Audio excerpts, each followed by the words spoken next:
Okay, the first thing you're going to want to do when you're making your Jell-o cookies is you're going to want to preheat the oven to 400. So now that we have the oven preheated, we're going to skip to the next step. Now the next step, what you're going to want to do is you're going to want to take some wax paper and you're going to want to line the bottom of that, which is what we did right here. And you can cut off the excess if there's any excess. So we're going to skip to the next step.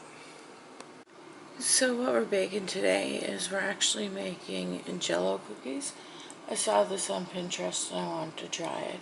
So what you're going to need is 3/4 of a cup of butter softened, half a cup of sugar, which I have right there.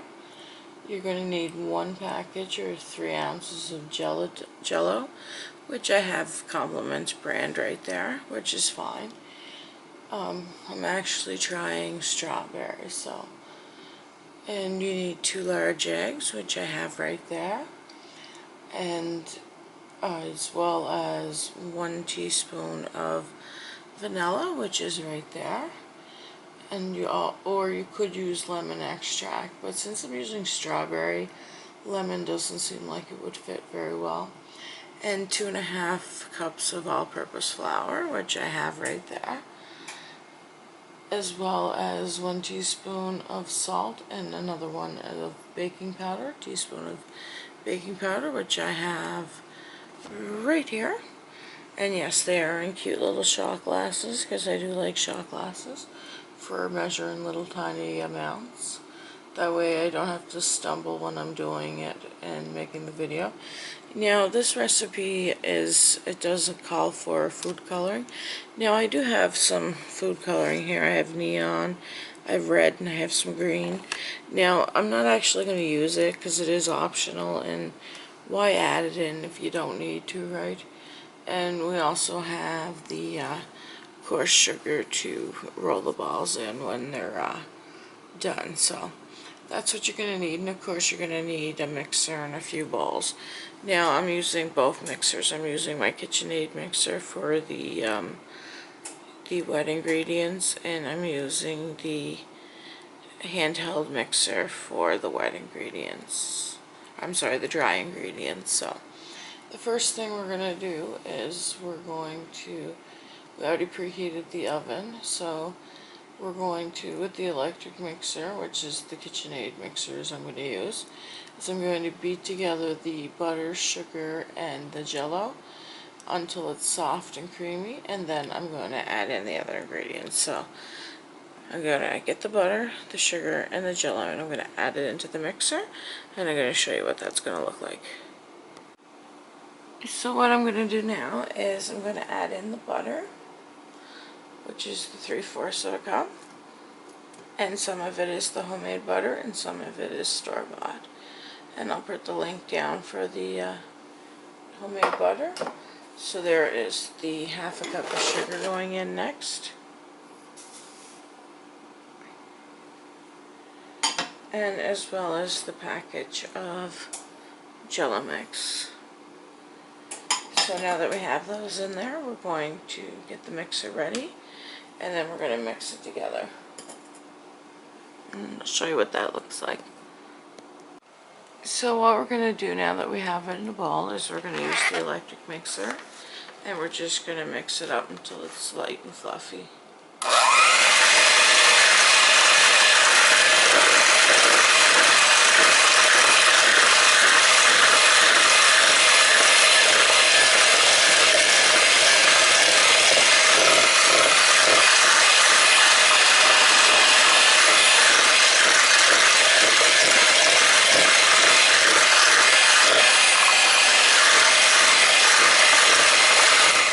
So I'm just going to continue to do this until it's light and fluffy, and I'll skip to the next step and show you what it looks like. That way you don't have to watch me do it, because that's kind of boring. So as you can see, the texture is light and fluffy, and it has mixed through rather nicely. So what we're going to do now is we're going to add in our 2 eggs, which I have over here. Just have to crack the shell and drop them in. and as well as the vanilla, and then we're going to beat again. And this would be our wet ingredients. And the reason I decided to make these is because everybody almost has a box of Jell-o in the back of their cupboard. Why not put it to use and make something?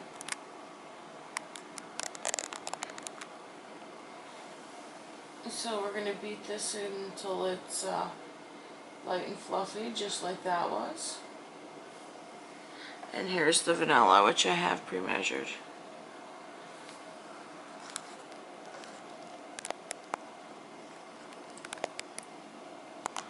So I'm just going to continue to beat that.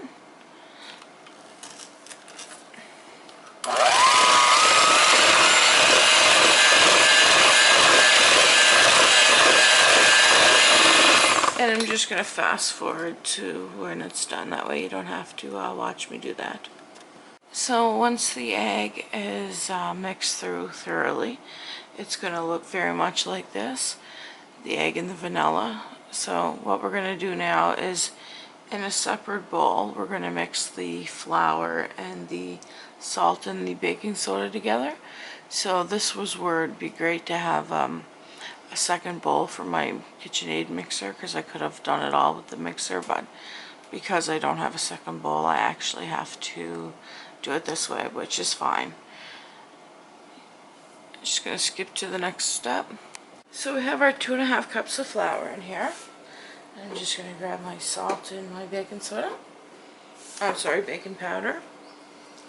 So we're just going to lift that up. We're going to turn it on.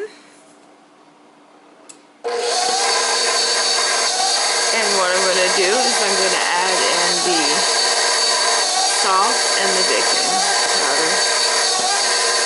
So here is the salt going in.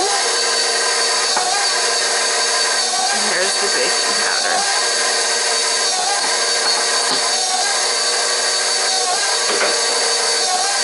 So I'm just going to let that mix through. And now we're going to gradually add in our wet ingredients.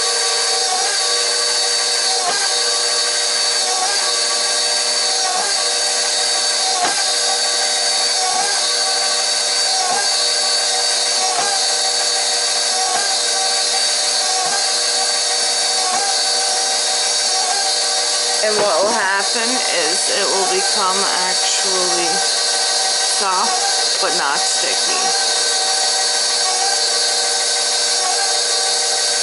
Just going to turn that up a little bit.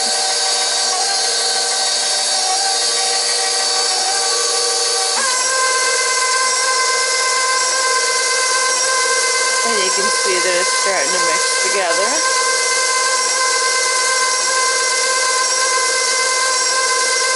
And I'm just going to continue to add it in, and I'm going to skip forward to show you what it looks like once it's in. So as you can see, the mixture is starting to change. It's getting a nice pink color to it. So I'm just going to add in the rest of it and continue to beat for a few more minutes. So as you can see, now that it's mixed up, it is a different texture, and like I said, it would be soft but not sticky. So we're going to roll it into some balls, and I'm going to show you how to do that. And I'm just going to skip to that part. So what we're going to do now that we have it all mixed up is we're going to take it and we're going to roll it into little balls, almost like you would meatballs. About 1 inch big, I would say. And there's a ball. And after we have a ball, we're going to take it and roll it in the sugar. And I'm going to show you. And then we're going to put it on the paper here. And then we're going to use a cup and we're going to flatten it down. And that's how we're going to do each of these cookies. So I'm just going to fast forward to where I have them all done and show you what they look like. So now that they have been rolled out and rolled in the coarse sugar and flattened out, we're going to put them in the oven, and the oven's been preheated for 400 degrees. Now you're going to want to bake them 6 to 8 minutes, and you don't want to burn them, so set the timer for you can keep an eye out on them. And I'm just going to fast forward to when they're coming out of the oven and show you what they look like. So the timer went off, so we're just going to open up the oven and take them out because we don't want to burn them. They smell delicious. And I'm going to put my second batch in because I was able to make 2 batches with the ingredients. So I'm just going to put the timer back on for another 7 minutes. And so that's how easy they were to make, and I'm just going to let them cool down and I'll show you what they look like on a plate. So I just wanted to show now that they're on a plate and they've cooled down. They look really great, and as you can see, because we rolled them in the sugar, the sugar is mixed throughout, so it is a cheap treat and doesn't take any time at all. So if you want to bake these, let me know how they turned out for you. Thanks for watching.